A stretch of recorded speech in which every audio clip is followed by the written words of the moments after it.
자, 오늘은 인간의 타락과 구원에 대한 말씀입니다. 우리가 성경에 읽어보면 가장 앞에 서두에 있는 이런 부분인데 아주 중요한 부분입니다. 이 3월달 주제가 구원이라 그랬죠. 그래서 오늘 제목이 인간의 타락과 구원이라는 그런 제목입니다. 자, 우리가 창세기 성경에 가장 먼저 나오는 창세기 1장과 2장을 읽으면은 천지 창조에 대한 기사가 나와 있죠. 자, 거기에서 6일 동안 천지를 창조하시고 보시기에 좋았더라 이렇게 했는데 마지막 6일째 인간을 창조하신 다음에는 보시기에 참으로 좋았더라. 이 참으로가 하나 더 수사가 부사가 들어가고 있습니다. 그래서 우리 모든 사람들은 하나님 보실 때 다 참으로 보시기에 좋은 존재인 줄로 믿습니다. 그래서 우리 한 사람 한 사람이 그렇게 존귀하고 귀중한 존재이다는 사실을 우리가 다시 한번 깨닫게 됩니다. 자, 거기에서 우리 인간은 다른 만물하고 차이가 있어서 하나님의 형상대로 우리를 지으셨다. 그리고 모든 우리 인간들에게 복 주셨다. 이렇게 말씀하고 있죠. 자, 그렇기 때문에 우리 사람은 이 땅에 살아가면서 하나님과 함께 할 때에 언제나 거기에 행복이 있고 기쁨이 넘치게 되는 줄로 믿습니다. 우리가 가만히 보면 나무는 땅 속에 뿌리가 있어야, 그리고 새는 공중에 있어야 되고, 물고기는 물에 있어야 되고, 그리고 기차는 철길에 있어야 되고, 그리고 자동차는 도로에 있을 때 진정한 자유를 누리고 마음껏 나아갈 수가 있게 되는 것이죠. 마찬가지로 하나님의 형상을 닮은 우리 사람은 언제나 하나님과 함께 할 때 진정한 행복과 기쁨, 만족이 그 안에 있는 줄로 믿습니다. 그런데 문제는 창세기 3장에 와서 반전이 일어나고 있다는 겁니다.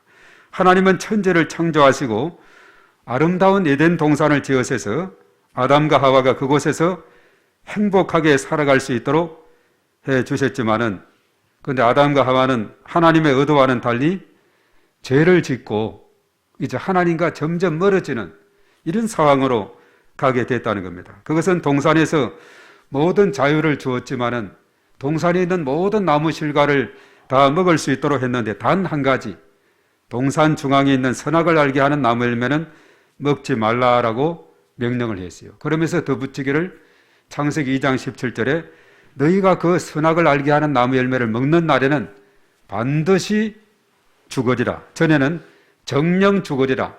이렇게 말씀을 했죠. 이게 참 중요한 겁니다. 그 열매를 먹으면 반드시 죽는다. 이것을 잘 염두를 해야 되는 거죠. 그때까지만 해도 아담밖에 없었고 그 이후에 이제 하와가 창조가 되죠. 그런데 창세기 3장에 들어가서 이제 뱀이 하와에게 어떻게 합니까? 자꾸 접근을 해서 유혹을 하게 되죠. 죄를 짓게 한다는 것입니다. 하나님이 참으로 너희에게 동산 모든 나무의 열매를 먹지 말라 하시더냐 이렇게 질문하는데 하와는 뱀에게 대답하죠. 동산 있는 모든 열매 우리가 자유롭게 먹을 수 있지만 단 한 가지, 동산 중앙에 있는 나무 열매를 먹지도 만지지도 말라 하셨다는 거죠. 만약에 먹게 되면 죽을 수도 있다라고 이렇게 대답을 했어요.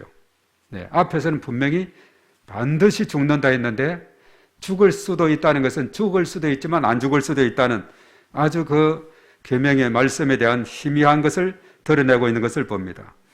자, 이 말을 들은 뱀은 이때다 싶어가지고 죽을 수도 있다고 반신반의하는 하와에게 너희가 결코 죽지 아니하리라. 너희가 그것을 먹는 날에는 너희 눈이 밝아져서 하나님과 같이 된다 이렇게 주장하게 되죠. 자, 결코 죽지 않는다는 이 말은 앞에서 하나님께서 반드시 죽는다는 2장 17절하고 완전히 반대되는 내용입니다.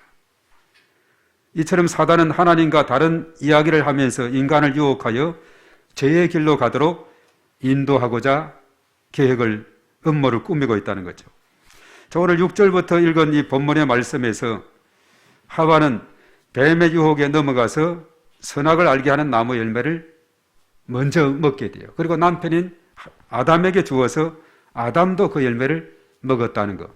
그래서 창세기 3장 6절은 인간이 하나님께 불순종함으로 죄를 짓게 되었다는 것을 증명해주는 그런 구절이 되고 있습니다.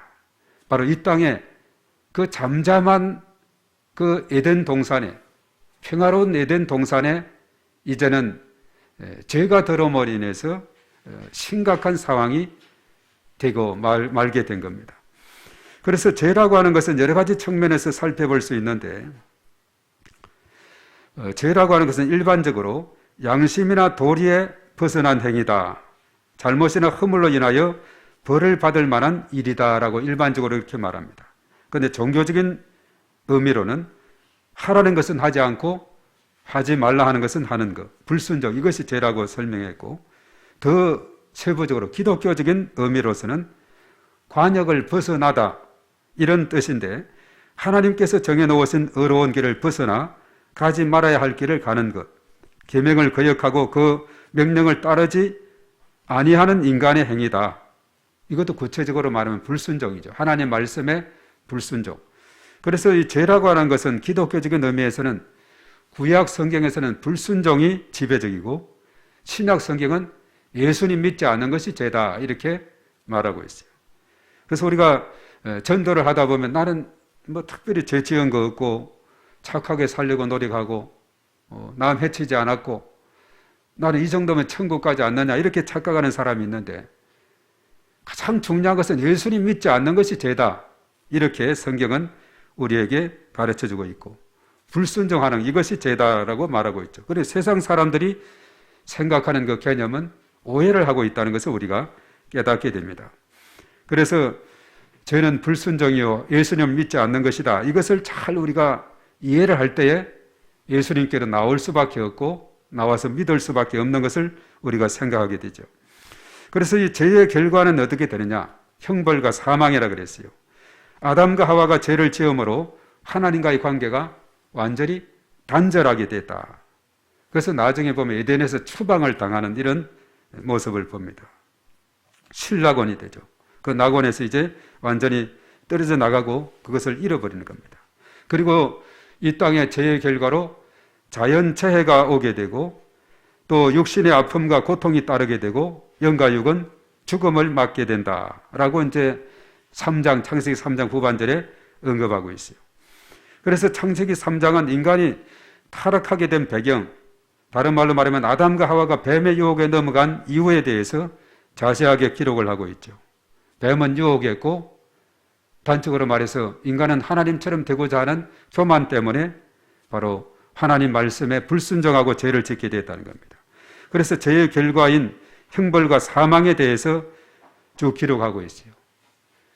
여자에게는 해산의 고통, 남자는 땀을 흘리는 수고, 모든 사람은 흙이니 흙으로 돌아가는 죽음이 있게 된다, 이렇게 말하고 있어요. 사람이 이 땅에 태어나는 것은 이 땅을 잘 경작하고 다스리도록 이렇게 우리에게 복을 주었는데, 이 인간의 노동이라는 것은 우리가 세부적으로 말하면 그래요. 타락 이전에는 정말 그것이 행복한 일이었지만 타락 이후에는 고된 노동이 되고 정말 은근키가 나고 또 가시덤불이 나고, 그래서 남자는 열심히 땀을 흘리고 일을 해야만이 이 땅을 살아갈 수 있게 됐다, 이렇게 말을 하고 있습니다. 그래서 이 노동은 신선한 것이고 꼭 필요한 것이지만 타락 이전에는 그것이 아름다운 것이고 힘든 일이 아니었는데, 타락 이후에는 이제 더 고통스러운 노동이 됐다, 이렇게 이제 구분을 해서 우리가 살펴볼 필요가 있는 것입니다. 자, 그래서 아담과 하와가 하나님께 불순종함으로 세 가지 문제가 근본적으로 생겼어요. 죄를 지었다 그랬죠. 그래서 하나님을 떠나게 되겠습니다. 하나님과의 단절이 됐죠. 이제는 하나님 말씀보다는 사단의 말에 더 귀를 기울이는 그런 인간이 됐다 하는 것입니다. 자, 이것을 말해서 이 세 가지, 바로 죄 아래 놓였고 하나님 떠났고 사단의 지배 아래 놓인 이 세 가지는 인간의 근본 문제다, 이렇게 말하고 있어요. 이 세 가지 문제는 인간이 어떠한 노력이나 힘으로 해결할 수 없다는 겁니다. 사람이 이 세상 살아가면서 어떤 절대자의 도움이나 절대자를 의지할 그 필요성, 이것을 여기서 우리가 깨닫게 됩니다. 스스로의 힘으로는 문제를 해결할 수 없기 때문에, 그래서 우리는 근본적으로 이제 내 힘과 내 생각으로 살아간다는 이것은 헛된 생각에 불과하다 하는 겁니다. 인간이 강한 것 같지만은 한없이 연약하고 넘어지기 쉬운 존재가 인간이다 하는 것을 우리가 깨닫게 돼요. 우리가 참 지금 우크라이나 같은 경우는 러시아의 그런 침공을 받아서 계속해서 전투가 그 땅에서 벌어지고 있는데, 정말 그 무기 앞에서 처참하게 도시가 파괴되고, 또 한편은 이 우크라이나도 그동안에 나름대로 준비를 하고 해서 러시아의 이 공군기라든가 헬기라든가 탱크, 장갑차 무자비하게 파괴를 하고 있어요. 그래서 공격을 해오다가 엄청난 그 당황을 하고 있는데, 그 장면을 보면 참 인간의 그 연약함, 그 무기 앞에서 하늘에서도 그대로 떨어지고 장갑차 앞에서도 완전히 불타버리고 도시가 황폐하게 되는 이런 모습을 보게 되죠. 그리고 우리 땅에는 지금 강한 이 바람과 건조한 그 동해안 지역, 이런 지역 때문에 산불이 동시다발적으로 막 일어나가지고, 며칠 전에는 합천 지역에서 그러다가 또 울진 쪽에, 울진 삼척 쪽에, 또 강릉, 또 우리 가까운 수리산에도 불이 났다가 이제 거의 불길이 잡혔다는 것 같은데, 정말 많은 피해를 입게 돼요. 울진 그 삼척 지역, 강릉 지역은 아주 그 불길에 많은 그 집들이 타고 이런 모습을 보게 됩니다. 그런 것을 보면서 우리 인간은 그 앞에서 너무나 초라할 따름이에요. 그냥 솟아나는 바람에 그 불길에 그냥 엄청난 그 산불과의 전쟁이 지금 이 순간에도 지금 진화 작업을 위해서 전국 곳곳에서 힘쓰고 있는데, 애쓰고 있는데, 정말 우리 인간은 강한 것 같지만 연약한 존재다 하는 것을 우리가 다시 한번 깨닫게 됩니다. 사람은 이 땅에 살아가면서 근본적으로 하나님과 함께 해야 하며 하나님의 도우심으로 날마다 살아가게 되는 것입니다. 그러니까 조금 전에 찬양을 드렸던 것처럼 우리가 이 땅에 은혜 아니면 살아갈 수가 없습니다. 내가 살아가는 모든 것이 하나님의 은혜다. 내가 지금 이렇게 살아있음도 하나님의 은혜다. 이렇게 우리는 고백하지 않을 수가 없는 것입니다. 우리 인간은 하나님의 한없는 은혜의 도우심이 필요한 것입니다. 바로 다행히 하나님께서는 독생자 예수 그리스도를 이 땅에 보내셔서 그 예수님을 통해서 창세기 3장에 빠진 인간, 근본 문제에 빠진 인간이 벗어날 수 있는 길을 열어주시고, 누구든지 예수 그리스도 믿으면은 구원을 받게 하셨다는 것, 얼마나 감사한지 모릅니다. 그래서 오늘 이 말씀을 통해서 인간의 타락과 구원이라는 이런 제목으로 세 가지 중요한 것을 우리가 단어 중심으로 세 가지를 살펴보면서 은혜를 나누고자 하는데요. 사실 읽은 이 본문의 말씀에서 오늘 이 시간 많은 거 기억하지 말고 세 단어 딱 기억하면 됩니다. 첫째는 한번 따라하겠습니다. 선악과. 두 번째는 여자의 후손. 세 번째는 가죽옷. 예. 6절에 있는 선악과와 15절에 있는 여자의 후손과 21절에 있는 가죽옷, 이 세 가지 내용을 잘 이해를 하면은 오늘 이 본문의 말씀을 우리가 확실하게 이해를 하고, 또 하나님의 그 놀라운 구원의 계획까지도 우리가 잘 알 수 있는 그런 계기가 될 줄로 믿습니다. 첫 번째는 이 선악과라는 겁니다. 앞에서도 언급했죠. 선악을 알게 하는 나무 열매, 동산 중앙에 두었다 그랬어요. 내가 그것을 먹으면 반드시 죽는다고 했습니다. 창세기 3장 3절에도 동산 중앙에 있는 나무의 열매라고 분명히 말하고 있죠. 하나님께서 이것은 금단의 열매, 모든 열매는 먹을 수 있지만 이것만큼은 먹지 말라, 이렇게 말했습니다. 자, 이렇게 하나님께서는 에덴 동산을 창조하시고 인간에게 동산 모든 나무 열매를 먹도록 허용을 했지만은 금지한 것이 딱 한 가지 이렇게 있었는데, 동산 중앙에 있는 선악을 알게 하는 나무 열매를 먹지 말라, 이렇게 했죠. 만약에 먹으면 죽음을 면하지 못할 것이다, 반드시 죽는다, 이렇게 말했습니다. 혹자는 이렇게 질문합니다.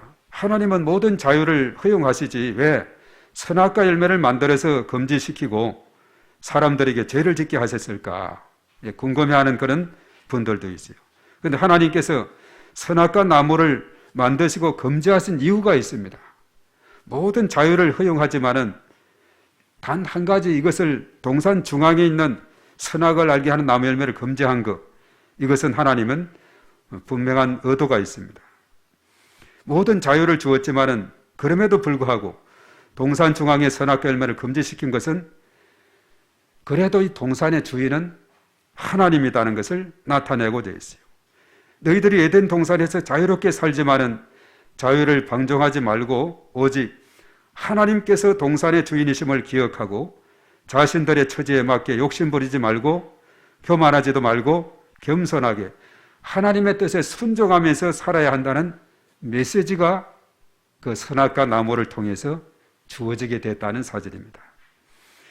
이 자유라고 하는 것은 내 마음대로 하는 것이 자유가 아닙니다.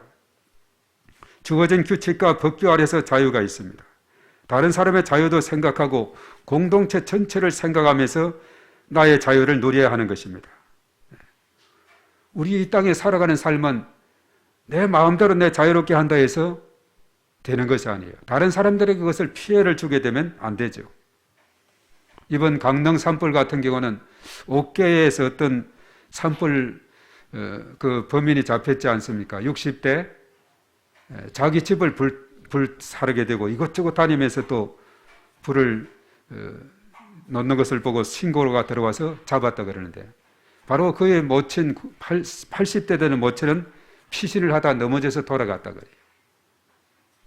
그 산불로 인해서 그것이 동해 시내까지도 이렇게 막 들어가면서 얼마나 그 피해를 많이 끼치고 많은 집들이 타고 이렇게 했습니다. 한 사람의 행동이 그 한 사람에게만 끝나는 것이 아니라 다른 사람, 많은 사람들에게 영향을 끼치고 있다는 거죠.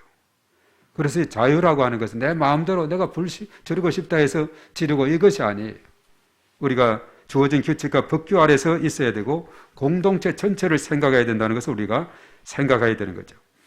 그래서 에덴 동산에서도 마찬가지예요. 다 자유를 주지만은 그래도 이 동산의 주인은 하나님이다. 이것을 인식하고 그렇게 살아야 된다는 겁니다. 천지를 창조하신 하나님은 창조한 세계에서 주인 되심을 나타내시고 사람들이 하나님을 주인으로 모시고 살기를 원하신다는 겁니다. 하나님을 주인으로 섬겨야 된다 하는 사실이죠. 자, 그러나 사단이 유혹에서 하나님과의 관계를 자꾸 멀어지게 하는 역할을 하고 있어요. 그 유혹에서 벗어나고 승리해야 하는 겁니다. 아담과 하와는 사단의 유혹에 넘어가 자신들이 하나님처럼 되려고 하는 교만, 그것 때문에 선악과 열매를 따먹음으로 죄를 짓게 되었다. 그렇게 6절에 말씀했죠. 이 선악과라고 하는 것은 타락의 대명사입니다. 선악과를 먹음으로 이 땅에 죄가 들어오게 됐다는 겁니다. 그것이 바로 아담이 먹었다는 거죠. 처음에는 하와가 먹어서 아담에게 주어서 먹었는데, 그래서 로마서 5장 12절은 이렇게 말합니다. 그러므로 한 사람으로 말미암아 죄가 세상에 들어오고 죄로 말미암아 사망이 들어왔나니 이와 같이 모든 사람이 죄를 지었으므로 사망이 모든 사람에게 이르렀느니라. 바로 그 한 사람은 아담을 말하고 있어요. 아담이 그 선악과를 먹음으로 이제 이 땅에 그 아담의 후손인 모든 사람들에게 그 원죄가 전가가 돼서, 그래서 이 땅의 모든 사람들은 다 죄인이라 하는 것도 거기에 있는 거예요.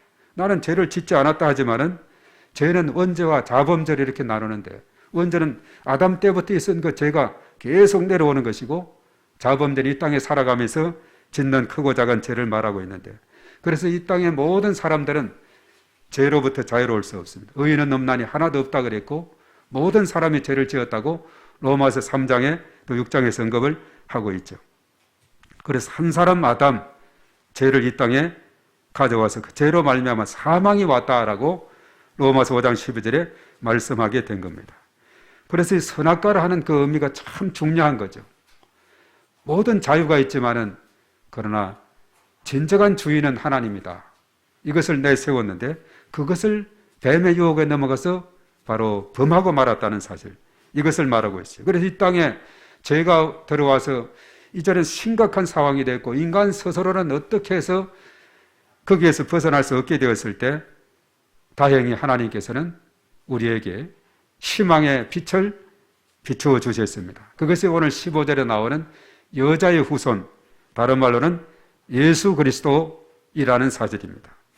그래서 여기에 근본 문제가 있는데 해결책까지도 하나님께서는 주셨는데 바로 여자의 후손 예수 그리스도가 해결자가 되는 거죠. 아담과 하와가 선악과를 먹음으로 문제가 발생하게 되었다 했습니다. 모든 인간은 죄 아래 놓이게 되었고 하나님을 떠나게 되었고 사단의 지배 아래 놓이게 되었는데 이 세 가지를 인간의 근본 문제라 그랬죠. 이 세 가지 문제는 인간의 스스로는 어떠한 것으로도 해결할 수 없는 절망적인 상태였지만은 하나님께서 독생자 예수님을 이 땅에 보내셔서 이제 해결의 길을 활짝 열어주신 줄로 믿습니다. 그분이 바로 예수 그리스도이십니다. 예수님은 인생 문제의 해답이 되는 분이죠. 여자의 후손은 예수 그리스도를 의미한다라고 오늘 15절에 이 말씀 우리가 볼 수 있는데 오늘 15절에 이렇게 말했어요. 내가 너로 여자와 원수가 되게 하고 내 후손도 여자의 후손과 원수가 되게 하리니 여자의 후손은 내 머리를 상하게 할 것이요 너는 그의 발꿈치를 상하게 할 것이다. 그렇게 말했어요. 우리 한번 여기 더 읽어봅니다. 시작. 내가 너로 여자와 원수가 되게 하고 내 후손도 여자의 후손과 원수가 되게 하리니 여자의 후손은 내 머리를 상하게 할 것이요 너는 그의 발꿈치를 상하게 할 것이니라 하시고 아멘. 바로 여기 나오는 여자의 후손이 예수 그리스도인 것을 우리가 깨닫게 됩니다. 그래서 예수는 이름이라 그랬어요. 자기 백성을 그들의 죄에서 구원할 자라 그랬죠. 마태복음 1장 21절에. 그리고 그리스도는 직분인데 헬라 말입니다. 히브리 말로는 메시아라 그랬어요. 메시아 뜻은 기름 부음을 받은 자라는 뜻인데 구약 시대 기름 부음을 받은 직종이 제사장 선지자 왕이라 그랬죠. 이 제사장은 죄 문제를 해결하는데 죄 아래 놓인 인간을 이제는 제사장 되시는 예수 그리스도가 해결해 주었어요. 누구든지 그리스도 예수 안에 있는 자에게는 결코 정죄함이 없나니 이는 그리스도 예수 안에 있는 생명의 성령의 법이 죄와 사망의 법에서 너희를 해방하였음이라. 로마서 8장 1절과 2절에 말씀했죠. 그리고 하나님을 떠난 상태에 있게 되었을 때 예수님은 선지자가 되어서 요한복음 14장 6절에 내가 곧 길이요 진리요 생명이니 나로 말미암지 않고는 아버지께로 올 자가 없느니라. 그렇게 말했어요. 그리고 사단의 지배 아래 놓였을 때 예수님은 이 땅에 만왕의 왕으로 오셔서 마귀의 일을 멸하기 위해서 이 땅에 오셨다고 요한일서 3장 8절에 말씀을 하고 있죠. 그래서 로마서 5장 17절에서 19절에 이것을 잘 정리합니다. 한 사람의 범죄로 말미암아 사망이 그 한 사람을 통하여 왕노릇하였은즉 더욱 은혜와 의의 선물을 넘치게 받는 자들은 한 분 예수 그리스도를 통하여 생명 안에서 왕노릇하리로다. 그러면서 그 19절 하반절에 그랬어요. 한 사람이 순종하심으로 많은 사람이 의인이 되었다. 한 사람이 순종하지 아니함으로 많은 사람이 죄인 되은 것 같이 한 사람이 순종하심으로 많은 사람이 의인이 되리라 라고 말씀하고 있죠. 그래서 여자의 후손으로 오신 예수 그리스도는 인간 문제를 해결할 수 있는 유일한 분이시다는 사실입니다. 그래서 사도행전 4장 12절에 다른 이로서는 구원을 받을 수 없나니 천하 사람 중에 구원을 받을 만한 다른 이름을 우리에게 주신 일이 없음이라 하였더라. 오직 예수 그리스도. 오직 예수 그리스도를 통해서만이 구원의 길이 열린다는 거죠. 그래서 예수님이 타락한 인간에게 새로운 삶을 위한 변곡점의 역할을 하게 되었다는 사실입니다. 그 예수님을 통해서 우리는 완전히 놀라운 변화를 체험하게 되고 어둠에서 빛을 발견하게 되고 사망에서 생명으로 가게 된다는 겁니다. 그래서 우리가 마지막으로 생각할 것이 가죽옷입니다. 21절 마지막에 나오는 것입니다. 이 가죽옷은 우리가 깊이 생각하면 무엇을 의미하느냐. 우리 한번 읽어보겠습니다. 시작. 여호와 하나님이 아담과 그의 아내를 위하여 가죽옷을 지어 입히시니라. 아멘. 이 가죽옷이라 하는 저 단어가 참 중요한데요. 이 가죽옷은 우리에게 무엇을 의미하느냐. 가죽옷을 만들려면 짐승 한 마리를 잡아야 됩니다. 짐승의 피 흘림이 없이는 가죽옷이 만들어질 수가 없습니다. 그래서 죄를 속죄하기 위해서 구약시대에는 대제사장이 해마다 짐승을 잡아야 했고 지성소에 들어가서 속죄의식을 해야 했습니다. 그러나 신약시대는 더 이상 이런 의식이 필요 없게 됐어요. 왜냐? 예수님께서 단번에 십자가를 지심으로 피 흘려 속죄하셔서 영원한 속죄를 이루었기 때문에 그렇습니다. 그래서 히브리서 9장 11절 12절에 이렇게 말했어요. 그리스도께서는 장래 좋은 일의 대제사장으로 오사 손으로 짓지 아니한 것, 곧 이 창조에 속하지 아니한 더 크고 온전한 장막으로 말미암아 염소와 송아지의 피로 하지 아니하고 오직 자기 피로 영원한 속죄를 이루사 단번에 성소에 들어가셨느니라 라고 말씀했죠. 그래서 오늘 읽은 21절에 그랬죠. 가죽옷은 피 흘림에 대한 속죄를 의미하고 있다는 것. 여호와 하나님이 아담과 그 아내를 위하여 가죽옷을 지어 입히셨다는 이것은 바로 피 흘림을 통한 속죄를 의미하고 있다 하는 사실입니다. 자, 여기서 가죽옷은 구원받음에 대한 의미예요. 앞에 무화과 나무 잎이 임시 방편으로 몸을 가릴 수 있었지만 가죽옷은 전천후 완벽하게 몸을 가릴 수 있습니다. 가죽옷은 온전한 구원을 의미하고 있다 하는 것을 우리가 깨닫게 돼요. 그래서 하나님께서 창조하신 아름다운 세계가 인간의 타락으로 오염되었고 형벌과 사망이 주어졌지만은 하나님은 여자의 후손으로 예수 그리스도를 보내셔서 구원의 길을 활짝 열어 주셨습니다. 누구든지 예수 그리스도를 구주로 영접하면 구원을 얻게 되는 줄로 믿습니다. 그래서 로마서 10장 10절에는 사람이 마음으로 믿어 의에 이르고 입으로 시인하여 구원에 이르느니라. 13절은 누구든지 주의 이름을 부르는 자는 구원을 받으리라. 17절에 그러므로 믿음은 들음에서 나며 들음은 그리스도의 말씀으로 말미암았느니라. 이렇게 말씀을 하고 있어요.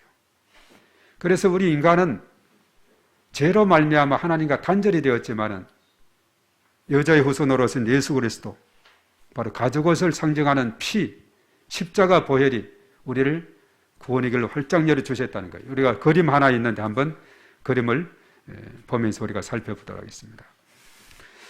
이 그림을 보면은 우측 하단에 보면은 하트 표시에 좌측은 사람이 있고 오른쪽은 하나님이 있죠. 저렇게 하나님과 사람 사이에 정말 에덴 동산 처음 지었을 때는 저렇게 함께 하면서 정말 서로 사랑하며 살아갈 수 있었는데 그 위쪽에 보세요. 중간에 뭐가 끼어들었죠? 죄가 끼어들게 되니까 이제 사람과 하나님이 단절되었어요. 분리하게 되었습니다. 저 죄의 자리에 좌측 밑에 있는 우리를 집어넣어 보세요. 마찬가지예요. 우리도 죄가 있으면 하나님과 단절이 됩니다. 그래서 그 죄를 없이 하게 되면 우측 하단과 같이 저렇게 되죠. 저것은 아마 이제 유년부에서 실제로 만드는 저것을 접어서 만들어 가지고 패면 죄가 나오고 닫으면 죄가 없어지는, 그리고 아래쪽에 스티커를 저기다 한번 붙여보기도 하고 하는 이런 그 프로그램이 되는 것인데 아주 우리에게 실감 있게 말하고 있어요. 선악과라고 하는 것은 죄를 가져와서 하나님과 단절했지만은 저 죄를 없이 하게 되는 것은 여자의 후손이고 바로 가죽옷, 십자가, 피로 완전히 씻어버리니까 우측 하단과 같이 저렇게 완전히 하나님과 이제 함께하는, 가까이 함께하면서 하트, 서로 사랑하며 살아가는 삶이 되게 됐다 하는 이런 사실입니다. 아주 중요한 것을 오늘 이 그림으로 우리에게 잘 깨우쳐 주고 있다는 것이죠. 이제 영상으로 돌아옵니다. 자, 3월달 주제가 구원이라 그랬죠. 죄인된 인간의 존재 이유다 그랬는데 오늘 말씀에서 인간이 타락하게 된 배경과 구원에 대해서 우리가 살펴보았어요. 비록 인간이 연약하여 사단의 유혹에 넘어가서 죄를 짓고 절망의 상황에 놓였지만은 하나님은 새로운 길을 활짝 열어 주셨다는 겁니다. 바로 그분이 여자의 후손 예수 그리스도이다는 것인데 하나님은 예수 그리스도를 보내셔서 구원의 길을 활짝 열어 주셨다 하는 사실입니다.